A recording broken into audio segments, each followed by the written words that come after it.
မိဘပြည်သူများရှင်နထုံးကြီးမြို့နယ်ဟာမန္တလေးတိုင်းဒေသကြီးမြင်းခြံခရိုင်အတွင်းမှာတည်ရှိပြီးပင်လယ်ရေမျက်နှာပြင်အထက်အမြင့်ပေ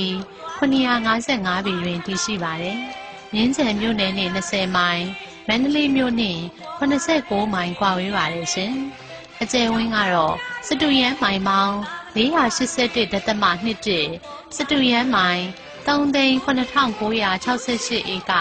ကျယ်ဝန်းပါတယ်။အရှိအနောက်30မိုင်3ဖာလုံးတောင်မြောက် 22မိုင်2ဖာလုံးကျယ်ဝန်းပါတယ်ရှင်။